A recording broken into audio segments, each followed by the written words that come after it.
Perang Rusia dengan Ukraina masih berkobar, negosiasi damai sulit tercapai. Dalam invasinya ke Ukraina, militer Rusia membawa beberapa senjata yang paling brutal di dunia. Pertempuran antara pasukan Rusia dan Ukraina telah menyebabkan ratusan korban jiwa dan puluhan ribu warga Ukraina harus mengungsi ke negara-negara tetangga. Saat lokasi di seluruh negeri menghadapi bom, serangan berbasis darat dan serangan udara mengerikan, Putin telah mengingatkan seluruh dunia tentang kemampuan nuklir canggih Rusia. Berikut ini kita akan membahas 6 senjata Rusia yang paling mematikan dan ditakuti oleh negara lain. Tetapi sebelum itu pastikan Anda sudah subscribe channel ini dan aktifkan lonceng notifikasinya agar Anda tidak ketinggalan video dan info menarik dari kami. 1. Satan II. Rusia melakukan uji coba rudal Satan II dalam latihan yang digelar pada tanggal 26 Oktober tahun 2017. Rusia memiliki senjata nuklir yang bernama 128 RS Sarmat atau Satan, julukan yang diberikan NATO, yang digadang-gadang dengan sekali tembakan saja mampu menghapus pantai timur Amerika. Rusia diyakini juga memiliki 55 senjata yang siaga. Namun para ahli mengingatkan cukup hanya dengan 5 di antaranya saja sudah bisa membuat pantai timur Amerika hancur lebur. Mengerikannya lagi, senjata-senjata itu bahkan disebut-sebut mampu membuat bom atom yang dijatuhkan di Hiroshima dan Nagasaki dalam PD2, terlihat tak ubahnya, senapan mainan. Mantan asisten sekretaris Kementerian Keuangan untuk Kebijakan Ekonomi, Paul Craig Roberts, memprediksikan secara gamblang tentang serangan apokaliptik Rusia terhadap AS. Salah satu rudal nuklir Satan dapat menghapus 3/4 wilayah negara New York selama ribuan tahun, ujar Roberts. Rudal Satan disebut mampu membawa hulu ledak nuklir dengan muatan hingga 20.000 kiloton. Ini 1000 kali lebih kuat daripada bom yang dijatuhkan di Nagasaki. Dengan muatan maksimum, sekali hantam Satan mampu membunuh 4,5 juta orang di New York, melukai 3,6 juta orang dan mengirimkan radioaktif yang dapat menyebar melampaui jarak 600 mil. Satan juga dapat dipersenjatai dengan 10 nuklir kecil berkekuatan 550 kiloton di mana setiap nuklir ini dapat menyebar melintasi daerah yang luas dan nyaris tak dapat dicegat. 2. Jet tempur Sukhoi generasi kelima. Andrei Frolov, pemimpin redaksi majalah Export Foruzheny, memprediksi salah satu yang akan diadakan adalah jet tempur generasi kelima Sukhoi T-50. Pemerintah tidak punya uang untuk mendapatkan 50 pesawat ini seperti yang diharapkan sebelum krisis, jadi pesanannya akan datang dalam jumlah yang lebih sedikit, kata Frolov. Selain T-50, negara juga akan mendapatkan Sukhoi Su-34 dan Su-30SM. Militer Rusia juga akan memperbarui pengebom strategis Tupolev Tu-160M2 dan pengebom jarak jauh Tu-20M3 menjadi sesuai standar Tu-22M3M. Kemenhan juga berencana mendanai pengembangan pengebom strategis generasi selanjutnya, Tupolev pada, tapi pesawat ini belum akan selesai hingga paling cepat 1 dekade ke depan, ujar Frolov. 3. Tank T-14. Tank T-14 buatan Rusia. Rusia terus mengembangkan kekuatan tempurnya. Salah satunya pengadaan platform tempur universal armata, terutama tank tempur utama canggih T-14. T-14 dapat menembakkan hingga 10 rentetan peluru per menit dengan jarak tembakan hingga 7 km. Sebagai perbandingan, tank M1 Abrams milik AS hanya mampu menembakkan 3 rentetan peluru per 3 menit dengan jarak hingga 4,6 km. Keberadaan tank tersebut konon membuat negara-negara anggota NATO ketar-ketir. Apalagi, dalam kendaraan lapis baja armata T-14, negeri beruang merah itu juga membangun Active Protection Systems atau APS, yang membuat sistem senjata anti-tank atau anti-armor weapons yang ada saat ini tak mempan. Termasuk, misil kendali buatan AS, Javelin, yang digunakan oleh militer Norwegia. Peringatan soal kehebatan alutsista Rusia disampaikan Brigben Bari dari International Institute for Strategic Studies atau IISS di London. Dia mengatakan, itu adalah masalah yang sebagian besar negara-negara NATO tak bisa menghadapinya.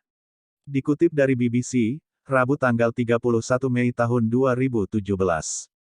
APS terancam membuat senjata anti-tank yang ada saat ini tidak efektif. Dan hanya ada sedikit diskusi nyata mengenai hal ini di antara militer Barat, kata Berry. Dia menambahkan, beberapa negara sedang melakukan penelitian dan uji coba untuk melengkapi tank mereka dengan APS.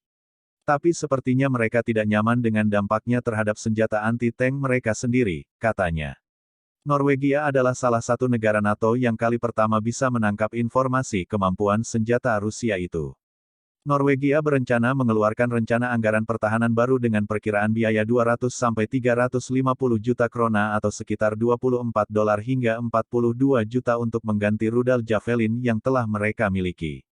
Tujuannya adalah mempertahankan kapasitas untuk melawan kendaraan lapis baja berat dari negara tetangganya, dalam hal ini Rusia. Ada kebutuhan untuk rudal anti-tank yang bisa menembus sistem APS, kata Ben Berry. 4. SAR Bomba. Efek dahsyat ledakan SAR Bomba. Pada tanggal 30 Oktober tahun 1961, Uni Soviet melakukan uji coba peledakan bom paling kuat dan punya tenaga penghancur. Bom itu resminya bernama RDS-220. Namun pihak Barat menjulukinya SAR Bomba, Raja atau Kaisar dari segala bom. Kekuatannya 57 megaton, setara dengan 10 kali total bom yang meledak pada Perang Dunia II, atau 1.400 kali lebih dahsyat dari gabungan bom atom Hiroshima dan Nagasaki. Jika diledakkan di daratan, negara pun bisa hancur karenanya. Senjata berkode Fanya itu adalah senjata nuklir paling kuat yang pernah diledakkan. Pada pukul 11.31 waktu setempat, bahan peledak itu dijatuhkan dari kapal terbang yang langsung bergegas menjauhi lokasi. Pilotnya hanya punya 188 detik untuk lolos dari efek ledakan bom. Sesaat setelah meledak, awan jamur mengepul setinggi 64 km. Ionisasi dari ledakan menyebabkan gangguan radio komunikasi selama berjam-jam. Semua bangunan di desa Severny, baik terbuat dari kayu ataupun bata yang terletak pada 55 km dari lokasi uji coba ikut hancur. Getaran dari uji coba bom ini terasa hingga 1000 km dari lokasi peledakan.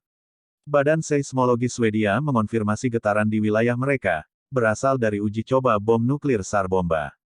Bom juga mengakibatkan getaran kaca, dan ada yang pecah, hingga radius 900 km, mencapai Norwegia dan Finlandia. Dampak luar biasa dari SAR Bomba hanya setengahnya dari efek maksimumnya, yang kekuatannya 100 megaton. Untung senjata itu tak sempat digunakan dalam perang. Jika sebaliknya yang terjadi, niscaya yang terjadi adalah bencana. Pemimpin Uni Soviet kala itu, Nikita Khrushchev mengatakan, langkah ini merupakan cara untuk menunjukkan kepada negara Barat bahwa Soviet patut menjadi negara adidaya. Atau dalam istilah mereka disebut Kuskinamat. 5. Tank laser. Tank laser 1K17 sejati. Tidak efektif, tidak diperlukan, mahal, juga sangat tertutup, begitu cerita-cerita yang beredar mengenai proyek tank laser 1K1. Pengembangan senjata tersebut dilakukan pada akhir era 1980-an. Awalnya, senjata tersebut diharapkan bisa mematikan objek listrik pesawat, kapal laut, kapal selam dan senjata lawan. Kunci dari laser yang ada dalam tank ini berada pada 30 kg batu permata yang ada di dalamnya. Selain mahal, ada hal yang menyebabkan proyek ini berhenti. Termasuk di antaranya, runtuhnya Uni Soviet. Juga, dicurinya gambar prototipe senjata tersebut oleh seorang anggota militer Soviet yang membelot ke barat. 6. Kapal selam terbang. Kapal selam terbang rancangan Boris Usakov. Ahli mesin Uni Soviet, Boris Usakov mengembangkan sebuah cetak biru untuk pesawat 3 mesin. Guna dari salah satu mesin itu adalah menutup lambung luar kapal. Sehingga menyebabkan pesawat tersebut tidak cuma bisa terbang namun juga menyelam. Kapal selam terbang itu juga dilengkapi 2 buah torpedo yang dipersiapkan menjadi senjata ampuh untuk melawan musuh. Proyek ini sempat terhenti pada 1939. Namun, pada 1943 atas perintah Dinas Rahasia Uni Soviet proyek ini dilanjutkan. Prototipe pertamanya diluncurkan pada 1947. Proyek ambisius tersebut dihentikan bertepatan dengan berakhirnya Perang Dunia ke-1. Saat itu, Soviet beralasan mereka ingin mengembangkan penelitian ke sektor lain. Itu dia 6 senjata Rusia paling mematikan dan ditakuti oleh negara lain. Jika Anda menyukai video ini, pastikan Anda sudah subscribe dan aktifkan lonceng notifikasinya, agar Anda tidak ketinggalan info dan video menarik dari channel ini. Once again.